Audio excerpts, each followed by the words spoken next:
Hey, welcome to Draw Process. I'm Ike, drawing pages of my comic and processing about my development.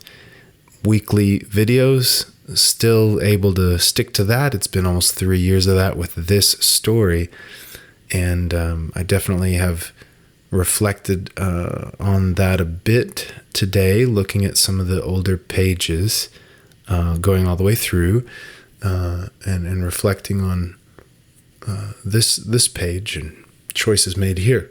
So I hope to share that with you today. First of all, I think that in the past I did more of this, maybe. I think that's fair. And I know a lot of artists do. They think about the flow through the page in terms of positive and negative space and lines and the directionality of those things. I think there's generally more focus on that from artists in a partly arbitrary way, because the artists are sometimes not putting in the word balloons themselves. They're not considering the word balloons as much for page layout, and it's a matter of preference. It's a matter of like what your focus is on. I have some thoughts on that today too. What you focus on, and what does that mean? How focused am I after doing this over 10 years? Am I really focusing, and what am I focusing on? But I have been more focused on I do want eye movement through the page, but I've been more focused on the characters and the character acting rather than the design of the page and of the composition of each panel. I'm thinking also in terms of the faces, and if there's not a face you can see well, then the figures, but the faces and the word balloons. A lot of my pages don't have a lot of word balloons, but when they do, I'm definitely thinking in terms of word balloon placement in relation to faces. The eye is drawn to faces and it's drawn to words, and they're the word balloons and the heads. They're both similarly rounded oval shapes. Plenty of reason that I think that there's an energy, a magnetism to that, and so you'll see here as I lay this out. I'm arranging the heads and the word balloons to flow together, to be grouped, or for the eye to move through from face to balloon to face. And I'm looking for camera angles, shots, you could say compositions, for the panels that are allowing for the word balloon placement and are a little more interesting, I guess, a little more varied. I want it to feel natural. I could have shown these two heads talking in that first panel, or any of them. I could have shown them, and they could just be looking and facing each other across a distance. But instead, I have a narrow panel. I'm squeezing them in by moving the camera over the shoulder of Farah towards this older woman.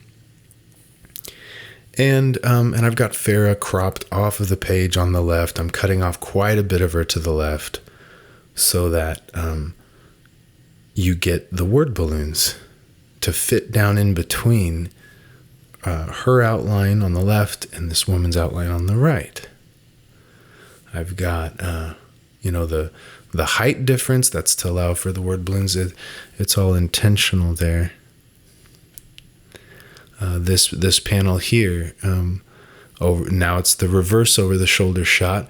It's time to introduce sun into the page, into the scene, because the attention is transferring from the old woman to sun. So I introduce him now before I go to him later. That's part of the reasoning.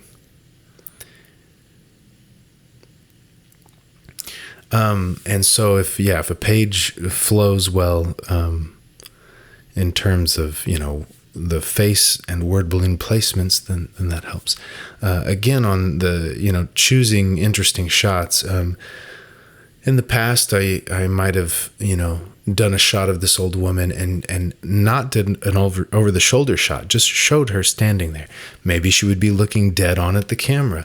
Maybe the word balloon would be above her head in the top third of the panel, probably third, and then have her in the bottom 2/3. That arrangement would be quite boring. And I don't think it works well in terms of flow when the word balloons are all above the figures. I try not to. I try not to just put word balloons above figures. I also try not to just put them at the top of the panel. These seem arbitrary and they don't help with flow. You'll see in the second panel, I'm letting that word balloon break into the next panel, guiding you down to the next face you're going to look at after that panel. After that word balloon. So I will even let the word balloon break the panel borders. It's just interesting to me that I see it a certain way. It's hard to describe, but I know other people seem to be perceiving these rules or ideas about what flows well, what looks good. People perceive it in different ways. Some people don't like to see the panel borders not perfectly level, horizontal or vertical, whereas I will slant my panel borders intentionally.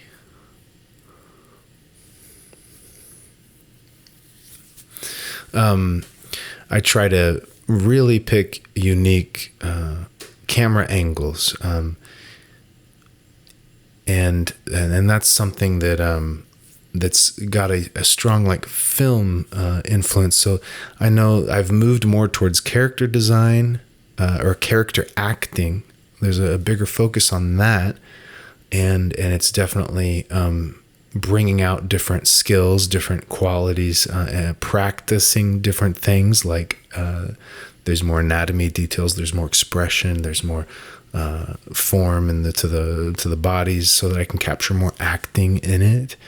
And so it'll lead me down a different path towards developing in a different direction down the road. And I've seen that when I look back over the course of this video series, over the course of the comic. So I'm moving towards the character acting, but also there is still the cinematic film influence that I've got more than a lot of people do. I think that I see. I'm moving the camera around in this imaginary space. I think of it like a camera, and it gets a different result. I'm not just trying to arrange figures and objects. Not always. There's some amount of just arranging objects. Like this last panel is a great example. Definitely just arranging objects. It was easy to do. I just wanted to show everyone looking at Sun. I've just got his head there in the middle, and then I frame him with the different figures, and I'm trying to make it a little realistic and have a sense of where is the horizon line, and so that I capture the heights of the figures correctly and everything. This was somewhat cheating to just frame it, but I still am thinking of, if the camera's right here, where's the other elements, the background elements, the figure placement? How would that look here? And I move the camera around a lot. I'm not just walking around the room, looking at it from different angles. It's as if I'm taking the camera up high or down low or tilted at an angle. I'm moving it around to capture a different shot than what someone would capture if they had other influences. Before more modern cinema, or before any film, if it was, there would be a lot more influence from perhaps stage productions. You're going to see the really wide angle lens, kind of like, big shot. You're probably going to see flattened out perspective because you're sitting so far back in the audience when you see things on stage, a little bit more flattened out, and see the characters maybe move through that space. You're going to see different things, but a more static height of the camera, of the view, but not with the film influence. So, yeah, I see that in play. And I think that's something that adds something unique to my work, actually, when I look at this page, for example. Even just on this page, there's movement of the camera, and yet it's not confusing, it's not distracting, it's capturing the important elements each time on purpose. And it makes it a little more interesting when you do that. Other people have very interesting qualities to their work too. Obviously, there's different paths I could have gone, and yet this is the path I went, and that's the point. Is I'm just trying to reflect on, the path I went down. It led me here. If I wanted to change, if I didn't like something about my art, and the way I draw these pages, and I wanted to change it, one way I would consider doing that is just thinking about these things I'm saying. Is how do I? What are these influences on me? What's the way in which I'm executing these things? It has something to do with just my personality and so on, my influences and such. And I would consider changing those, intentionally fiddling with them. Like when I changed from the micron to the nib, it really fiddled with it, really changed something that affected the path I was going on. And I would think in those terms, which is a much more long-term perspective. It's not, I like how this person renders or this person draws figures. Maybe I'll adjust my figures in that way.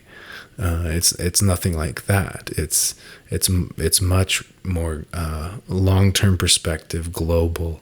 How will I work? What will I be paying attention to instead of what I'm doing now? And if I can figure that out, then I can adjust myself. I can change myself. Just as, I don't know, that's being an artist to me is having that awareness. It's not simply being born, some incredibly creative, unique, having a real unique perspective and a unique way you're drawing figures, and all you have to do is just express yourself, and it's going to be awesome.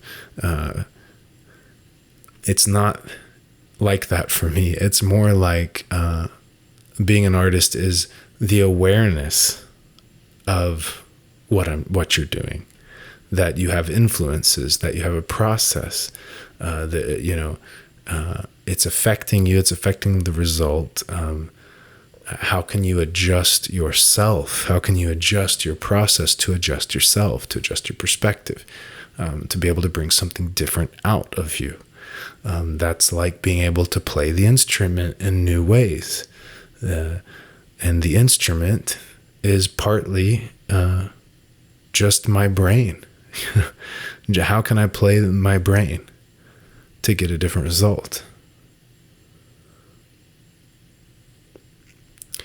And that'll create a different perspective, a different vision, different art.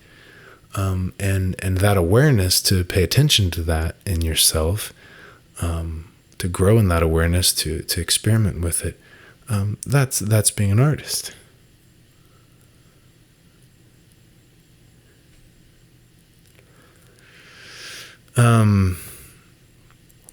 I guess that brings me to another point for today of focus, attention that we pay to what we're doing.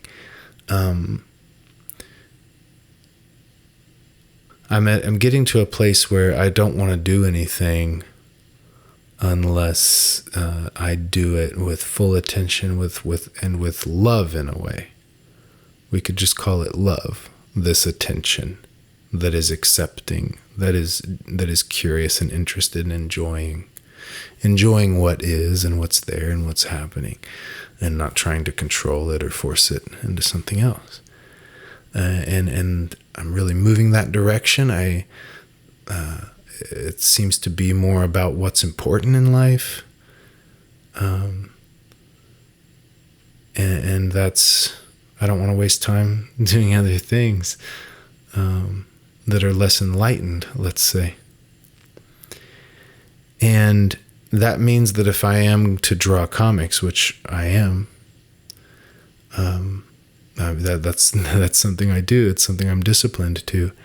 But if I am to draw comics, then I have to change the way I do it, or give up the change I'm going through. And I don't want to give it up. This is not something I want to change. I feel this feels right. This kind of, philosophical or whatever change I'm going through. And developmental level, whatever. So I want to, I'm just going to have to let the way I draw change. And so I have to do it with love and with a lot of attention. And that's kind of hard to say, because wouldn't it be more meaningful to spend time with my children, for example, or sharing and enjoyment, not just sitting and enjoying myself, enjoying my own spirit and my own mind and so on, but enjoying being with someone. Those are the thoughts I have. To keep making art, not only when it doesn't make a lot of money, but when you feel you need to engage in more meaningful things in life, and not just, it's not just about money or praise and success. It's about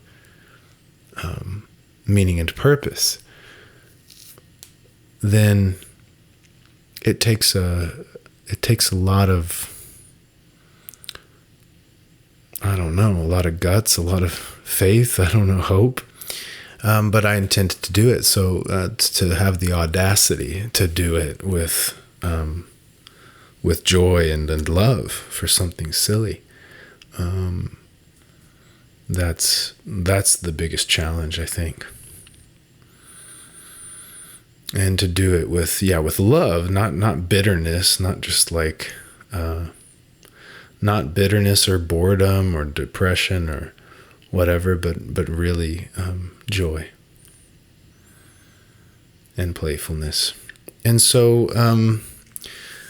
that's influencing me lately, thinking this way, thinking about how can I do this. How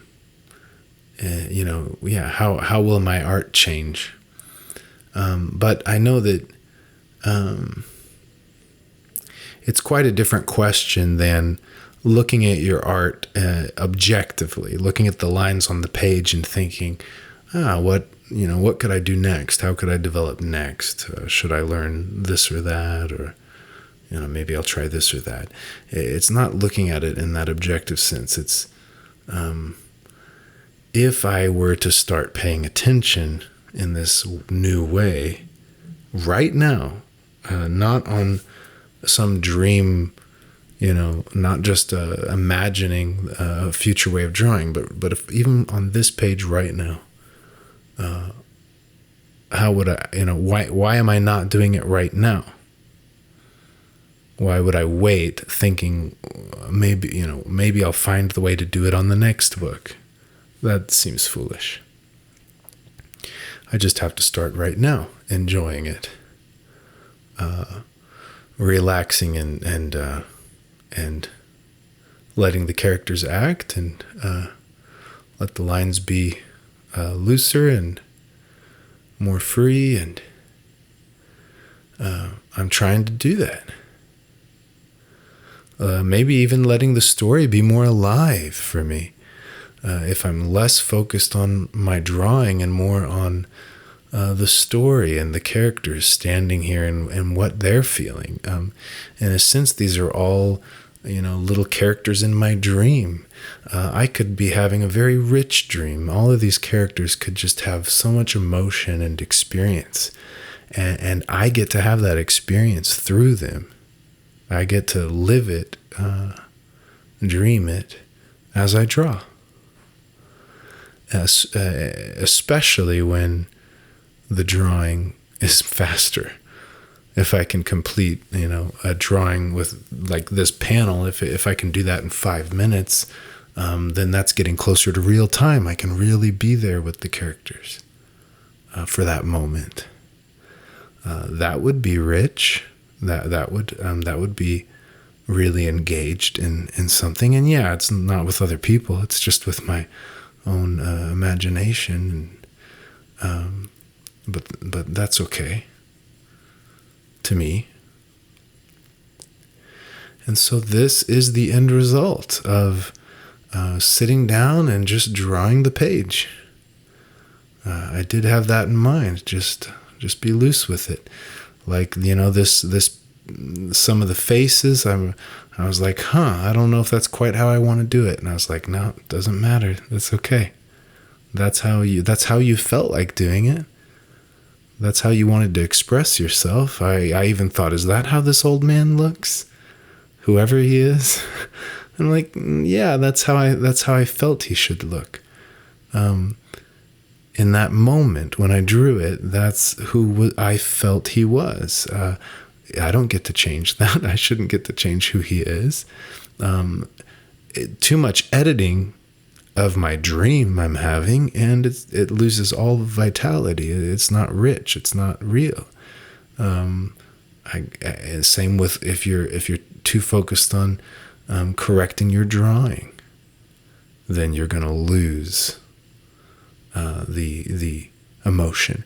And if you think about it, like if you got so good at drawing that you could just do it and not think at all about your drawing skill, wouldn't that be the ideal? Wouldn't you want to get to the place where you're able to just express from the heart? And if you were doing that, wouldn't you just have a very rich experience of what you're drawing, bringing it to life and like feeling it happen? That's where you would want to go, I think. And that's where I'm trying to get to. And I've noticed that when I try to get there, when I start to be that way, the art still improves. I'm letting go of worrying so much about how good it is, because the errors are going to show when you let go like that, because we're not amazing yet. But I still get better over time. I don't have to hold on so tightly. So maybe take that with you today, and I'll see you next week